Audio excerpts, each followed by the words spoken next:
Okay, now let's talk about Spring Cloud Config. This module here is about centralized versioned configuration management for distributed applications, cloud-based or just distributed in any fashion.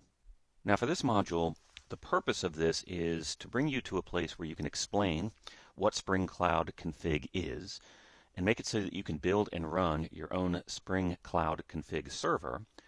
Also make it so that you can establish your own repository for holding configuration information, and also so that you know and understand how to build and run and configure a client so that it knows how to hook in to the server that you just built.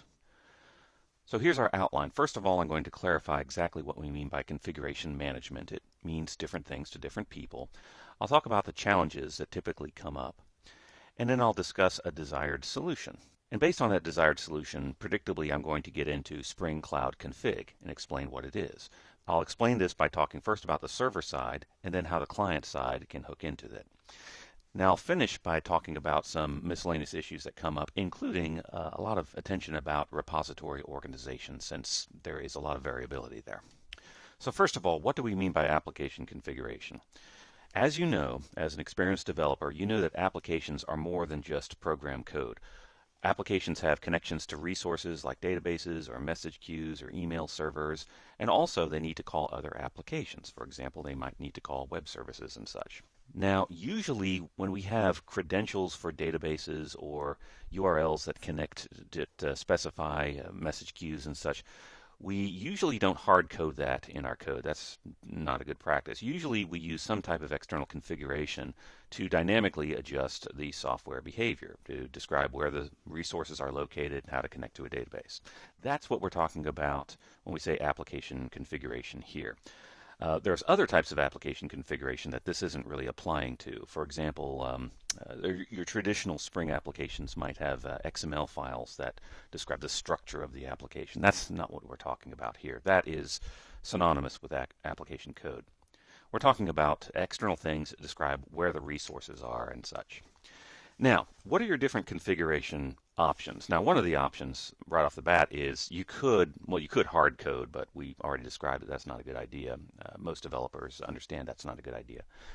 One of the things that you can do is you can externalize configuration from your code, put it in configuration files or just a single file, and you can package that with your application. And I've actually done this many times on many different projects, and it works reasonably well. However, if you have any kind of change to your application configuration, you need to rebuild your application, redeploy it, and restart. So it is not the most dynamic and easy to change in a hurry. One thing that a lot of folks will do is they will put configuration files, they'll externalize them as I just described, but rather than packaging them with the application artifacts, they'll put them in some well-known file system location, like a network file share, that is set up and kind of known throughout the organization.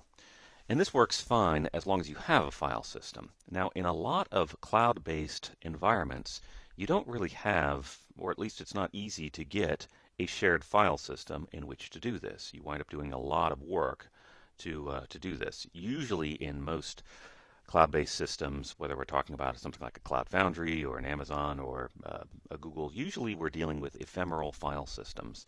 And it's a lot of work to set up a file system just so you can control configuration. It's not insurmountable, but it is something that's not it's basically unavailable by default.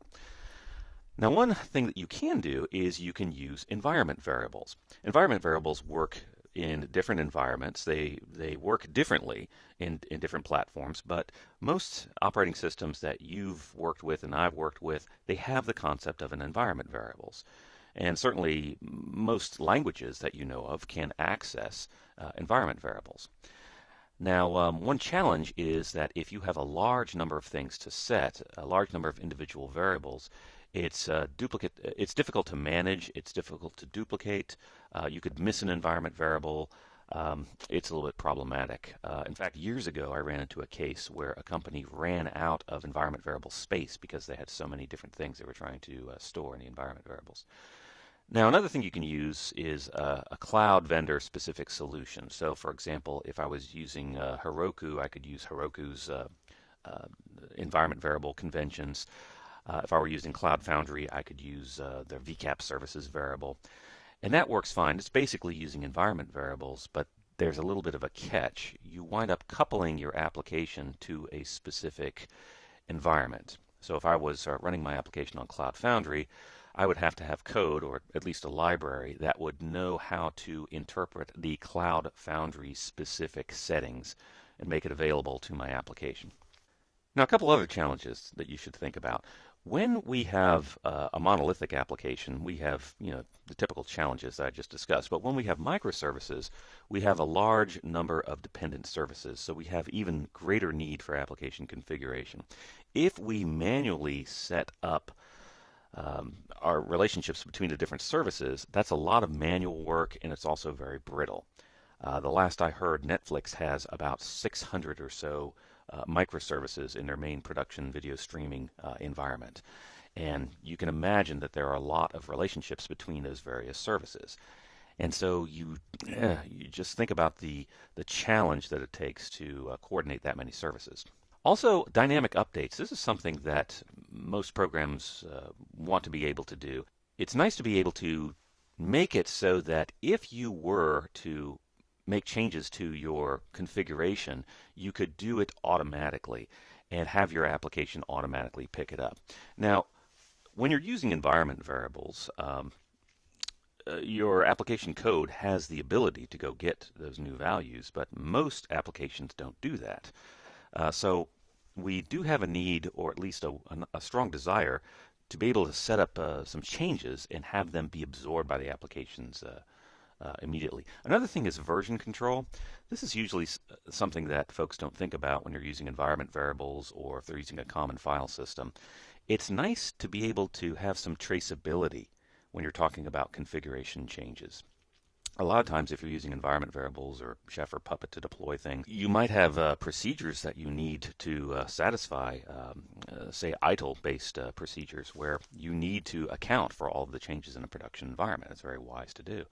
Well, if you have something as simple as version control, and if you could put your configuration changes in version control as just a simple file, then it's really easy to have the traceability that we seek.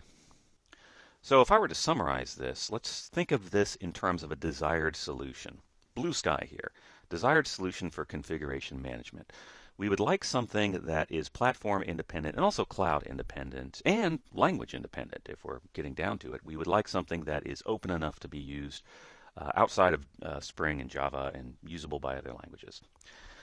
We would like something that is somewhat centralized. It is just easier when you're thinking about configuration to think of one or a few discrete sources of our choosing rather than 600 different places. We would like something that is able to have dynamic ability so that we could update settings while the application is running and have an application pick those changes up, even switching a database and things like that. Controllable. We would like to have the same source code management choices that we use with software.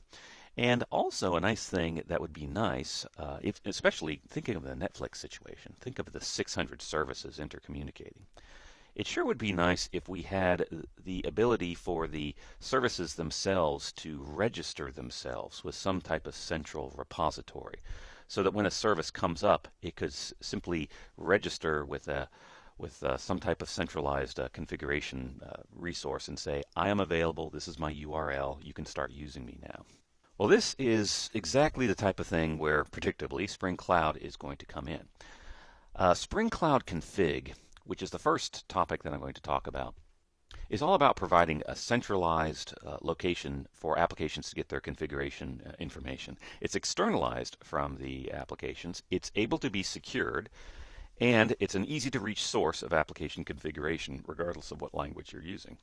Spring Cloud Bus, we'll talk about later on in the course. This is going to provide a simple way to push changes out. We're not going to talk about it right now other than to let you know that it exists. But this is a simple way to push dynamic changes out.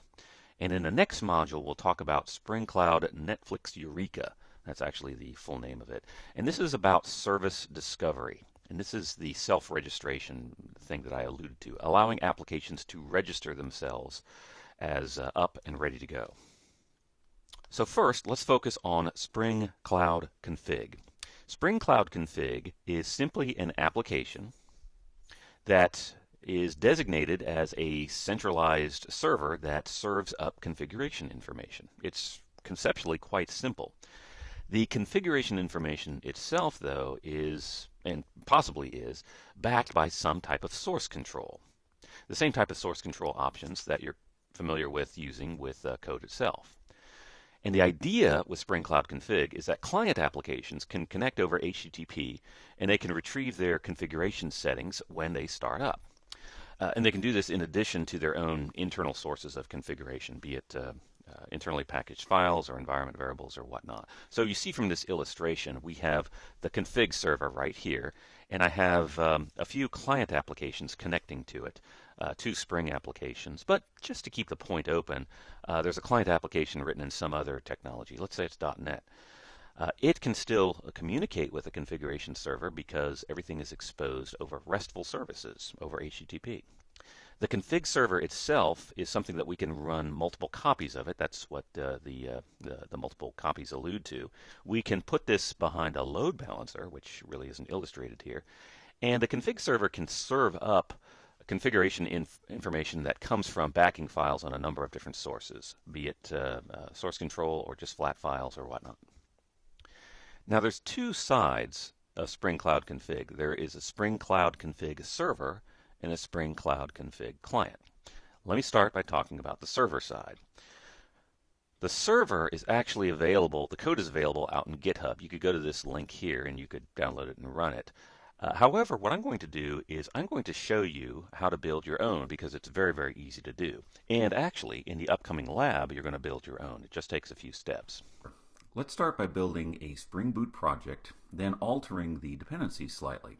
For the parent, we change the group ID slightly from org.springframeworkboot to org.springframeworkcloud, and change the artifact from Spring Boot starter parent to Spring Cloud starter parent. Next, change the version. Now this is something you have to keep an eye on. The version you want to put here is the latest stable version of Spring Cloud. Now this changes frequently, and the value that you see displayed here is simply the latest version at the time of this recording. When you do your exercises and create your projects, it's almost certainly going to be a later version. So check the Spring.io site for the latest current version. Once this parent is established, there is only one dependency that you need, Spring Cloud Config Server. This contains all of the libraries needed to support running of a config server.